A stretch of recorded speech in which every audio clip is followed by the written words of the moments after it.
What's up mga boss, and welcome back to our channel, and welcome to the City of Smiles, Bacolod City. So nandito tayo ngayon sa Bacolod para sumide trip, no? So well, mga nakailang araw na rin ako dito sa Bacolod, pero ngayon lang tayo nagkaroon ng time para makapag-explore din dito sa Bacolod. So mamaya ipapasyal ko kayo sa mga tourist spots dito sa Bacolod, and syempre magpo-food trip tayo. So first stop, pumunta ako dito sa new government center nila, o yung parang pinaka city hall ng Bacolod. So mag-ikot-ikot tayo dito. Let's go!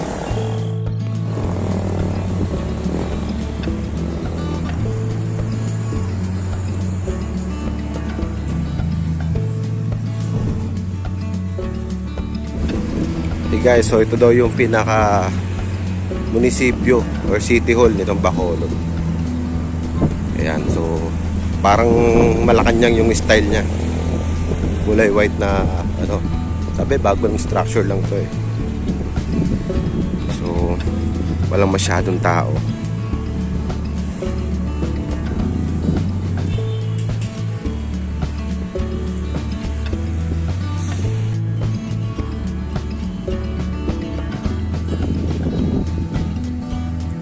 So sakay tayong jeep papuntang Cathedral ng plaza.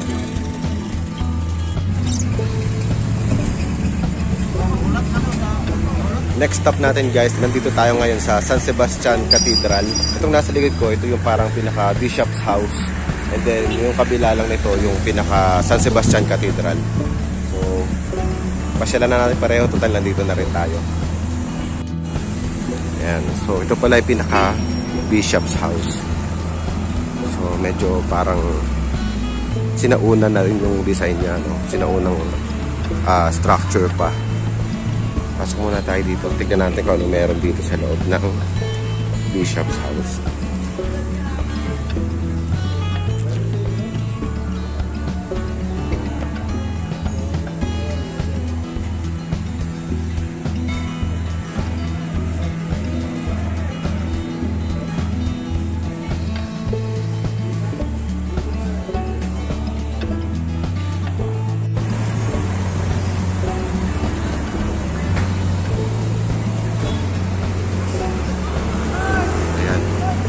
Laki rin pala nitong simbahan na to.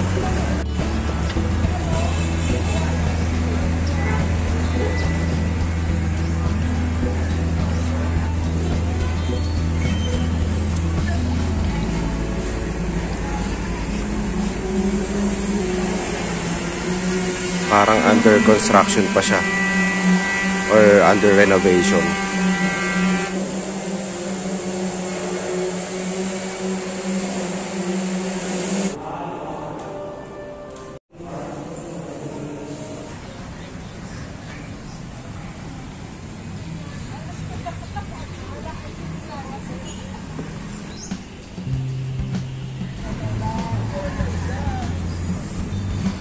Nandito tayo ngayon sa Bacolod Plaza.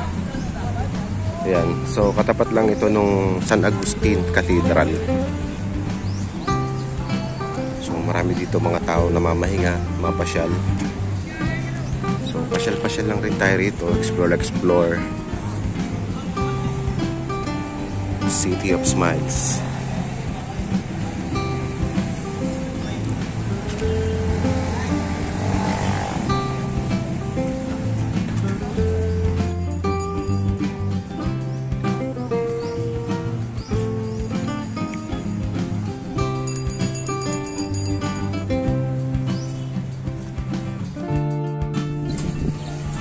Dito tayo ngayon sa Manokan Country, home of the best chicken inasal. So syempre nandito tayo ngayon sa Bacolod, hindi pwedeng hindi tayo titikim ng authentic na chicken inasal. And dito mo daw yun matitikman sa Manokan Country. Isang hilerang to, magkakaibang restaurant na puro nagtitinda ng inasal. Pero parang dito ko trip kumain sa Aidas. So try natin dito. Morning po.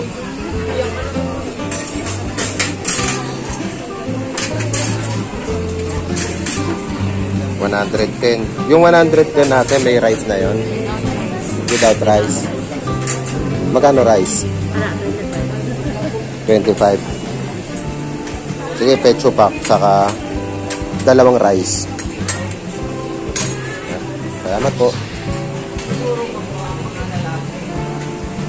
Meron sila dito mga maskara.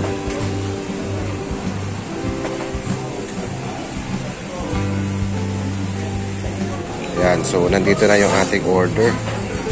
Pecho pakpak. Authentic, Bacolod, inasal. Tapos dalawang rice. Siyempre, the best yan. Lalagyan muna natin ng chicken oil. So, gawa na rin tayo ng sausawan.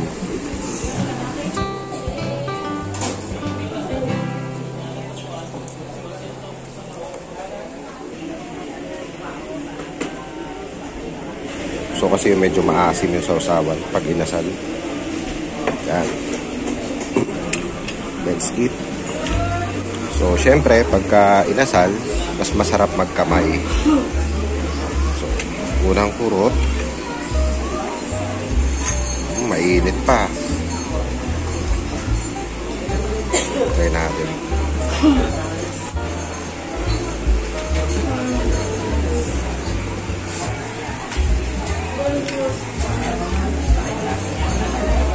Sarap.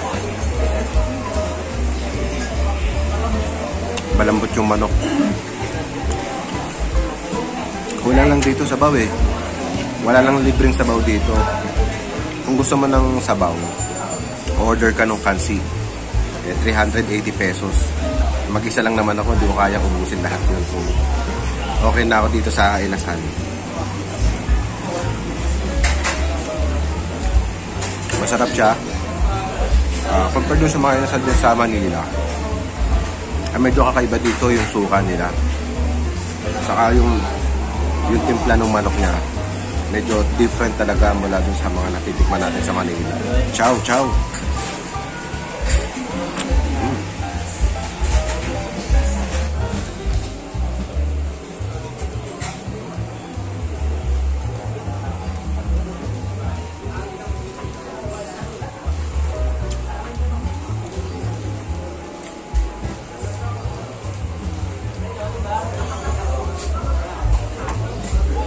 Feeling ko mas matanglad yung pinaka-marinate ng chicken inasal dito sa Bacolod. And meron siyang kakaibang flavor na pag kagat mo sa kanya, alam mo merong iba na parang authentic na dito mo lang matitikman sa Bacolod.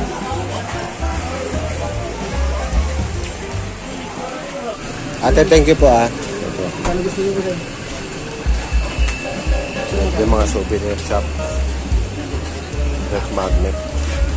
Ang dami dito mga talaba.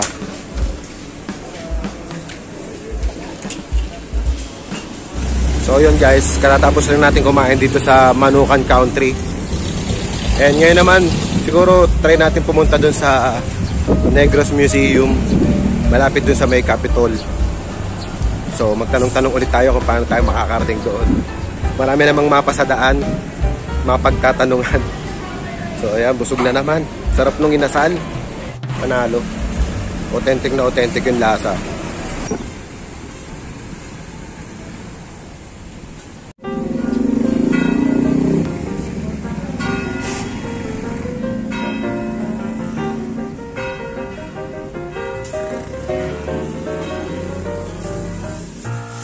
Bago nga pala ako pumunta sa Negros Museum, ay nadaanan ko itong bongbongs kung saan sikat sa pinagmamalaki nilang piyaya.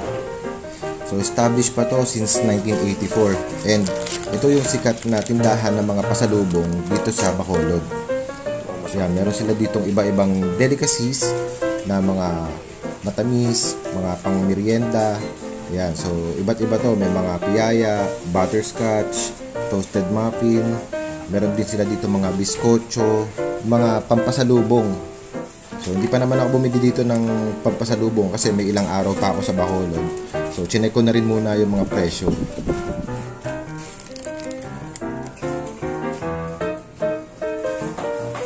Meron din dito tindahan ng mga souvenir items. tulad ng mga t-shirts, mga keychain, pins, maskara. Yan yung mga sikat na pinagmamalaki dito sa Bacolod, yung kanilang Maskara Festival.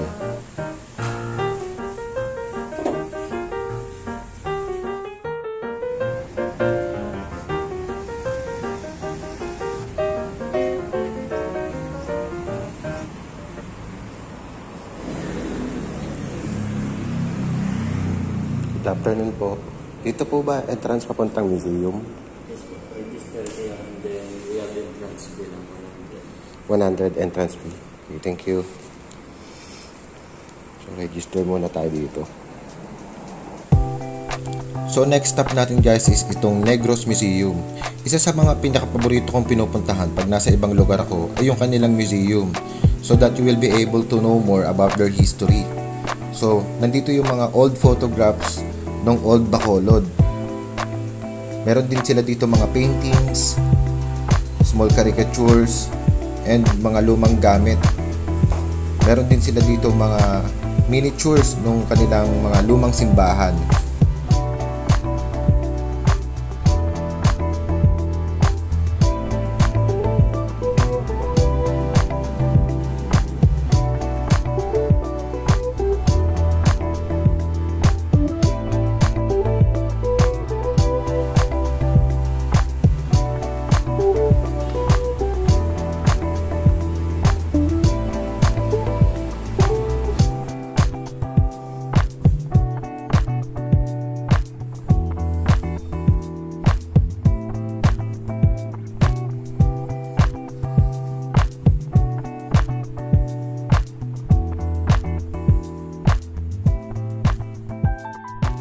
So yun guys, kagaling lang natin sa Negros Museum. Sinaglitan lang natin kasi medyo malamig sa loob. Iba yung pakiramdam ko sa loob. Mag-isa lang din kasi ako. Hindi ko alam, parang biglang may naramdaman akong, parang medyo nakaramdam ako ng takot.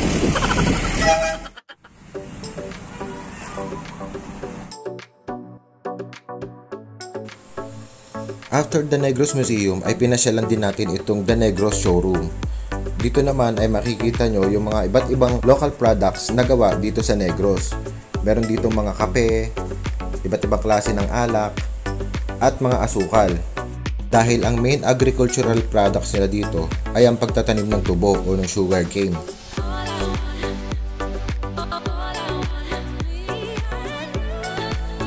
Meron din sila ditong mga bags, mga pang-display sa bahay, at iba't ibang klase ng damit na gawa dito sa Negros.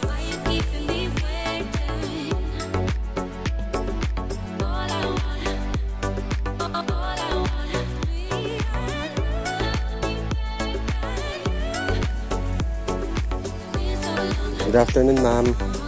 May entrance fee po? Yes, 100 po. Anong meron sa loob, ma'am?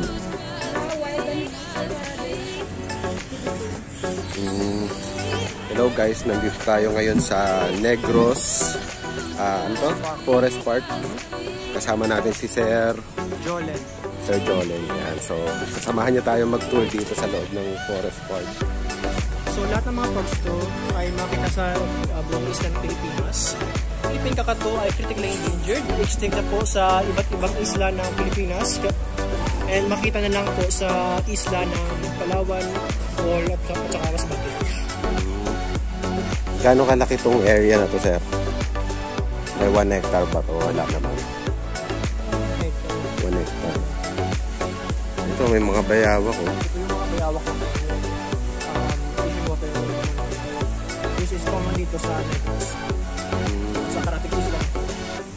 Iba't ibang uri of species ng mga hornbills. Sa Philippines, we have 11 species, but the park is fortunate enough to house the 4 of them. So we have here the Mindanao right hornbill, the rufous-headed hornbill, and then the southern rufous hornbill. So ang dalawang hornbill na to, yung southern rufous hornbill at saka yung Mindanao right, ay endemic lang sa mga isla way south. So sila po ay kadalasang nahuhuli kapag hina-harvest niya yung mga tubo. And that's rest sa atin ay actually ang mga local ito ay akala nila hindi lang talagaan kapag ng mga domestic cats, pero hindi nila alam na sila po talaga yung wild ng mga pusa. Kasi trinay namin silang i-pet para maging ambassador, pero yan nangyayari is actually naging wild sila, pinakagat pinakambassador. Thank you Sir Jordan sa pag-tour sa amin dito sa Negros Forest Park. Thank you. So nandito naman tayo sa Capitol Park and Lagoon. So ito. Dito lang rin to sa within the city proper ng Bacolod. So, may mga isda pala dito. Ano, may mga tilapia. Ang dami rin ah.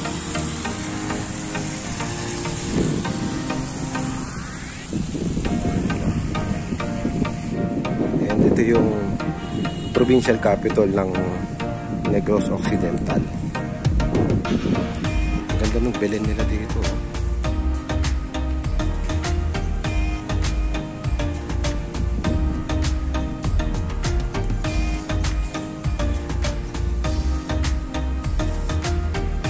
Mainit ang panahon. Tanghaling tapat, 2:00. Ilang estudyante nakatambay.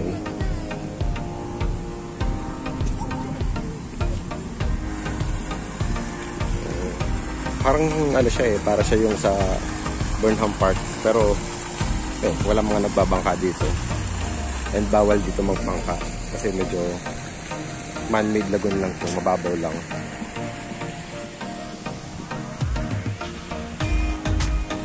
Lawak din to. Palagi ko marami dito nagja-jogging pag umaga.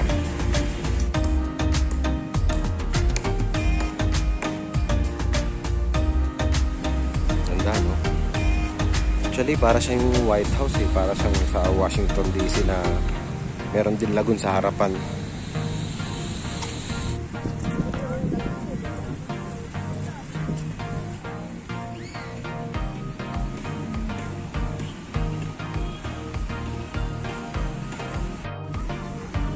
Ito ang park or playground ng mga bata.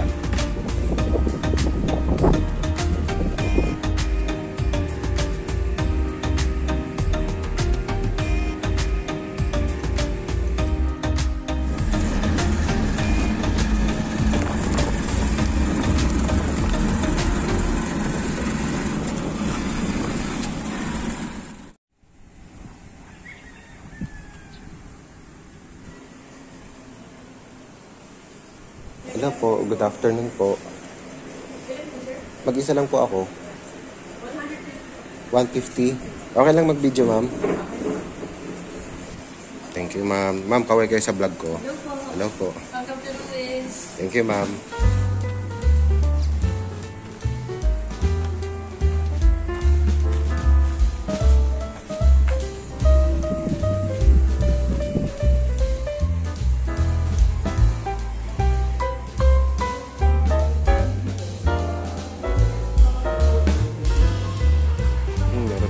Itong restaurant.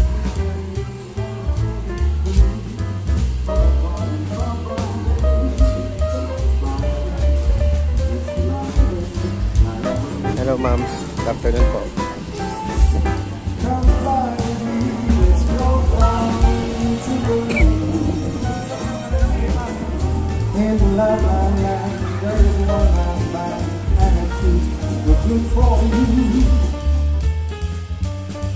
Situated on a vast of 440-hectare sugar plantation in Talisay, Negros Occidental, the Lacson Ruins was the ancestral mansion of Don Mariano Lacson, a wealthy sugar businessman of the prominent Lacson clan. It was constructed in the early 1900s in memory of his late wife, Maria Braga Lacson, who tragically passed away while giving birth to their 8th child. Salamat po. Four Seasons. Palamig muna tayo at medyo mainit ang panahon. Tapos, relaxing music.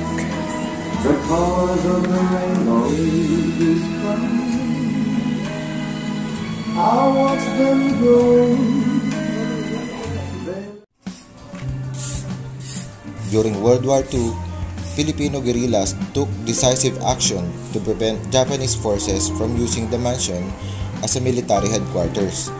They set the mansion ablaze, and the fire raged for 3 days, reducing it to ruins. Despite the extensive damage, the foundations remained intact. For generations, Lacson heirs consistently maintained the property, valuing its sentimental significance, especially in memory of his wife. Today, the Lacson ruins is considered to be one of the most iconic architectural landmarks in the Philippines, symbolizing both historical resilience and personal legacy.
Last stop natin, Super Bat Choy House.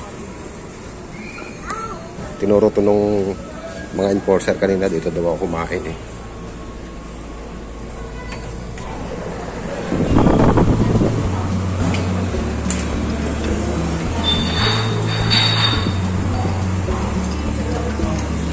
So ito yung in-order natin, special na Bat Choy. Uy, malasado pa itlog. Super Bat Choy dito sa Bacolod. So syempre nasa Bacolod tayo, hindi tayo pwedeng hindi kakain ng Bat Choy. So malapit lang ito dito sa may plaza, sa public plaza ng Bacolod. Walking distance lang.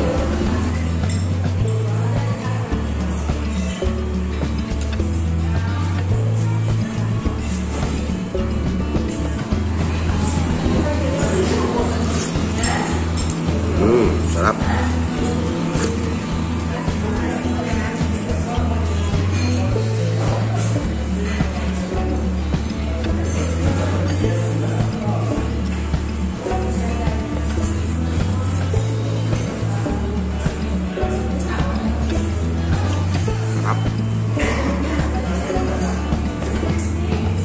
So sabi nila ate, masarap daw to pag pinagniran nito kung pandesyosa. Ang pandesyosa tawag nila dito. Papartner mo dito sa Tabas Bat Choy. So na.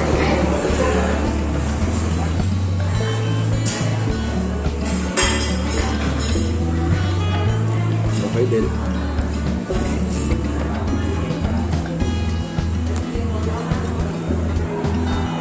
Okay din pala pag may partner na ganito.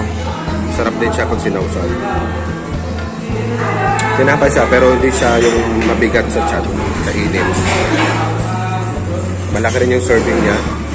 So itong in-order ko is special na Bat Choy worth 141 pesos.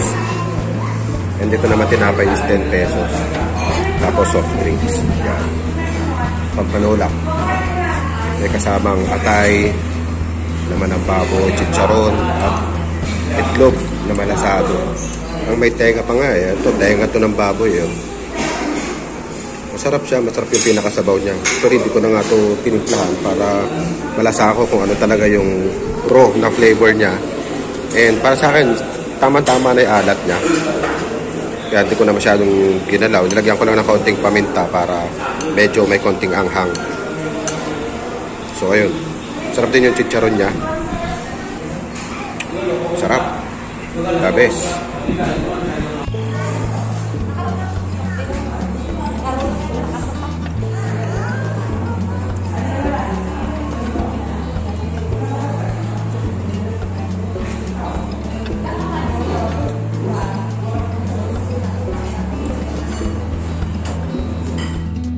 So that ends our Bacolod City Tour. So maraming salamat sa panonood. Sana na-enjoy nyo yung video natin today. So pinagkasya natin siya sa maghapon lang na pamamasyal dito sa Bacolod. Well, actually yung The Ruins is ibang city na siya, Talisay City na, pero malapit lang rin naman dito. So pinuntahan ko na rin. And pwede nyo rin siyang puntahan kung sakaling mapasyal kayo dito sa Bacolod. So yun, maraming salamat sa panonood. Kita-kita tayo sa susunod nating video. Kung di pa kayo nakasubscribe sa ating channel, please like, share, and subscribe to Boss Rap Rap Vlogs. Pakit na rin yung notification bell para updated kayo sa mga susunod pa nating videos. So again, thank you for watching. Kita-kita tayo sa susunod nating video. This is Boss Rap Rap.